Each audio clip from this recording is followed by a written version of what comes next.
Hey everybody, it's me, Savvy Shell.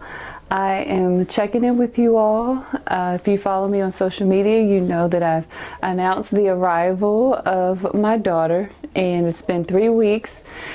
And so I want to share with you all my birth story. I went in to see my OB and she measured me and she was just like, oh, you are measuring kind of small. So I was like, what does that mean? And she said, oh, we'll just refer you back to the maternal and fetal health specialist just to, make sure everything's fine with you and baby, blah, blah, blah. It's nothing that it's of concern, but we'll just want to be on the safe side. So I go to maternal and fetal health and they monitor me with the stress test, me and baby with the stress test. We pass with flying colors. However, they want to have me come in weekly to do those stress tests and to have a sonogram to make sure that between 35 and 39 weeks that, she's still healthy, she's still thriving, so on and so forth, and that possibly she can or will continue to grow. I get to 39 weeks. And actually, no, I get to 38 weeks and they're like, okay, well, the good news is she has gotten bigger, but she's still not out of the 5th percentile or something like that for her gestational age. So they recommended me for induction. I was not thrilled because I had heard some stories about being induced and Pitocin and so on and so forth. So I was a little freaked out.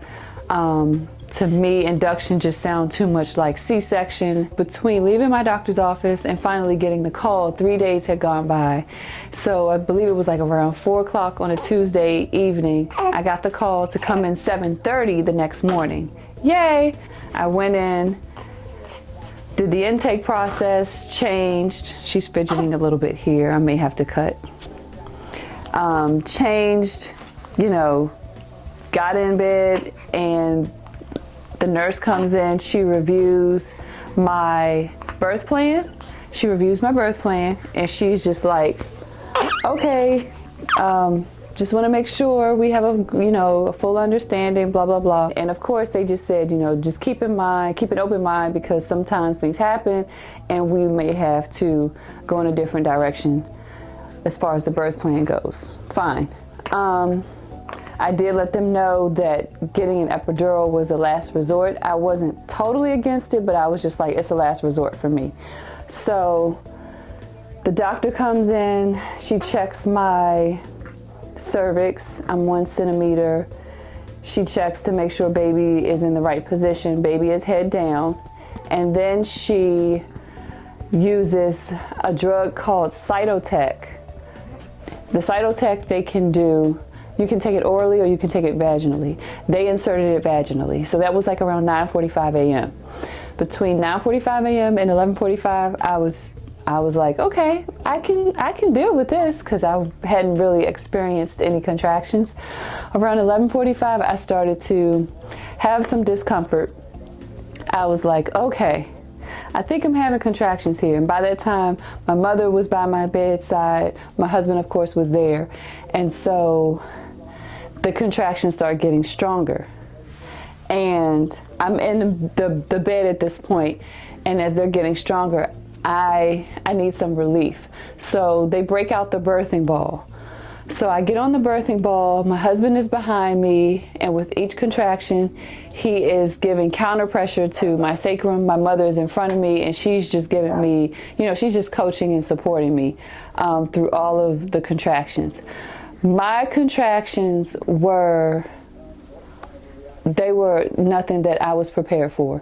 When I was in my childbirth class, they were explaining contractions as like something that you feel in your abdomen, and I was waiting to feel that. I never ever felt that. I felt the contractions for me felt like extraordinarily painful cramps. Like from my pelvic region all the way to my lower back, that's where I felt contraction. And all I could do was try to remember in yoga what they teach you was, bless you, which is to send breath.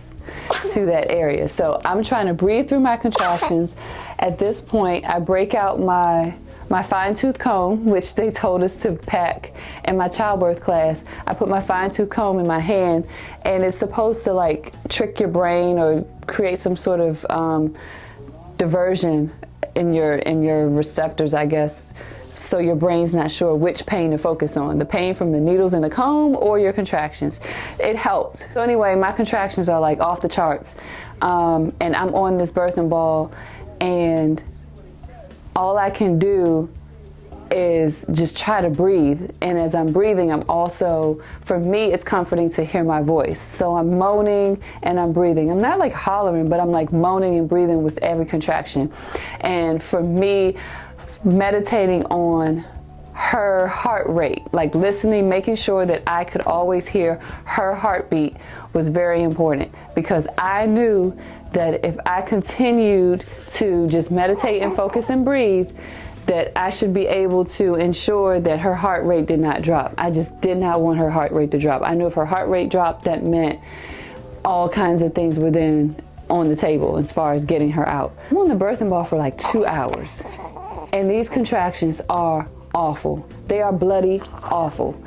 And they're not getting any better, to the point where my contractions were literally like not even a minute apart. They were like 30 to 45 seconds apart, and every last one was crucial, like just a painful contraction. So my OB comes in and she's looking at the printout and she's like, oh my gosh, your contractions are too close. And I'm like, yeah, you think? So she and the nurse start talking about this other drug called Tributaline.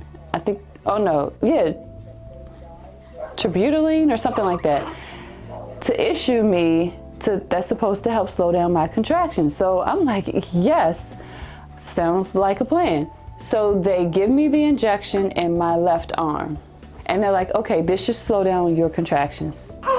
It did not. My contractions were still going at the same pace. I mean, the same pain. I mean, everything was the same. So I endured that for about another hour. And the OB comes in and she's like, oh, they're not slowing down. So at this point, they want to give me another injection of Tributaline. And I'm like, okay, what's the game plan? Because the side effect of this drug makes you jittery, to the point where I was shaking uncontrollably. They thought that I was cold, and I was like, no, I'm not cold. It's hot in here. It's hot in here. It was the side effect of the drug. So the second dose did actually slow down my contractions for maybe about 45 minutes to an hour. After that, I was on the bed. At that point I got in the bed. And in my birthing plan, I called to basically deliver on my side. As you all know, if you watch the other videos, my hemorrhoids with this pregnancy were off the chain. So my birth instructor was like, you need to push from your side. Do not try to push on your back, because it's only going to make your hemorrhoids worse. So I get in the bed, I'm on my side, and my contractions are starting to slow down. I am now laboring at this point for an additional about 3 hours. So in my head, I'm thinking, I'm breathing, her heart rate hasn't dropped, I'm doing well. But at the same time, the contractions are just, they're just awful. They're just bloody awful. And I have this thing, even when I go to the gym, I have this thing where you just endure, you get through the pain of it, right? No pain, no gain. So in my head, I'm thinking, how much worse can these contractions get? So I'm holding out as far as asking for the epidural. So I'm just like, okay, just how bad can they really get? Just keep going, Shell, like just keep going. So around 6:15-ish, my husband, of course, we've been there for almost 12 hours, and my husband is like, I gotta go get something to eat. And my mom, she's fussy, and my mom is there, so I'm like, fine, go get something to eat. My mom is here, whatever. Can you? And so he leaves to go get something to eat. While he's gone, my doctor comes in and she wants to check my cervix. And so she checks my cervix, and this is when I knew something was about to happen. She goes to check my cervix, and by the way, checking, for me, the checking of the cervix was not as bad as other women have told me it was going to be. It just didn't bother me. But I knew that something had happened, because when she checked my cervix, I couldn't feel her hand. Like, I just could not feel her hand. Like, I almost wanted to ask, are you checking my cervix? And I looked down, and her hand comes out, and there's nothing but blood. So I'm like, oh, okay, so she clearly checked my cervix. And the OB goes, you're 8 centimeters. And I was like, what? So immediately I go into like praise and worship. No joke. I'm like, thank you, Lord, because at that point, if she had told me I was still like 1 centimeter or even 4 centimeters, I would have opted for an epidural. I'm not gonna lie. Like, I couldn't see going past 12 hours in that kind of pain. So when she says I'm 8 centimeters, I'm like, oh, my husband's not here. He went to go get something to eat. So my mother calls my husband and is like, how far away are you? Because she's 8 centimeters and she's going to be pushing very, very soon. And all I remember was my mother being on the phone with my husband saying, get here ASAP. I remember the OB and the nurses like just rushing into the room, getting the room prepped for the baby. And while that was happening, the nurse who was by my side, I kept having contractions, of course, and I was like, I have to push. And she kept saying, don't push yet, because I was still somewhere between, I wasn't yet 10 centimeters, but I was at least 8. But at that point, I was feeling as though I had to push. And this is when I realized those Kegel exercises come into play, because when I tell you, it feels like you have to release, but you can't. But it's like your muscles are automatically pushing, and you have to like hold it, so to speak. It's torture. And so the nurse just whispered in my ear. She was like, look, I know how you feel right now. I have my own kids. She was like, you want to push. She said, trust me. The contractions were the hardest part. She said, when I tell you to push, I want you to make the most of it and really, really push. She said, you will feel such a relief. Trust me. The first time I pushed, I remember her telling me I was pushing incorrectly. So she told me, she said, I want you to basically curl yourself up around your baby and push. So my mom had one leg, the nurse had the other leg, and I was on my side. And over the course of 3 contractions, once they told me I could begin pushing, over the course of 3 contractions, I pushed 5 times and my daughter came out. My husband did arrive just in time. He literally walked into the room right as I was beginning to push, and he stood beside me, and I think I like almost ripped his arm off as I was pushing. But I remember the nurse asking me, once her head came out, the OB asked me if I wanted to look and see her being, the rest of her body being taken out. And at that point, I was in so much pain. I just remember saying something like, no, it's okay, just take her out. And that is the only thing I really regret, is not seeing her physically come out. When she came out, she was like, she was so matter of fact, like she came out like, okay, what now? She barely cried. My husband, he did skin to skin, I did skin to skin. My mother was like in shock and awe, and my mom was there the whole time, for the cutting of the cord. My mom watched the placenta being taken out. I think at one point my mother needed fresh air because she was just seeing way too much bodily fluid. Did I tear? Yes, I had a small tear. Like, the tear was so small, I remember the OB asking the nurses, like, should we even worry about stitching this? And I got like I literally got 1 stitch for my tear. And I remember when she was about to stitch me up, I saw her coming at my vagina like with a needle, and I was like, whoa, what is this? I was like, what are we doing here? And she was like, oh, this is gonna numb you. And I literally said, in my vagina? Like, I just hollered like, in my vagina? And she was like, oh, you're not gonna feel this. Basically, like, what you just went through, you're not gonna feel this. And she was right, I didn't feel the needle at all.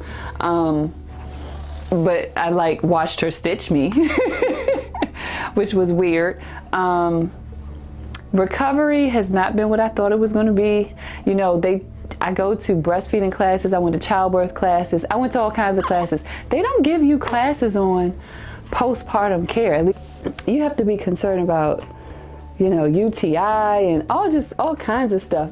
And even though I got stitched, I only got one stitch, like, you know, who knows? Like, there's so much going on down there, and you just feel wrecked. At least I did.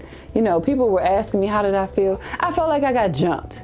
I felt like I felt like a newborn jumped me, and I just got beat the heck up, and my vagina was totaled. But that's basically how it went. I mean, over the course of 7 hours, I got my little Adura. Thanks, you all. I'll try to keep you informed of what's going on. It's all good, and until then, peace and blessings. Always blow a kiss.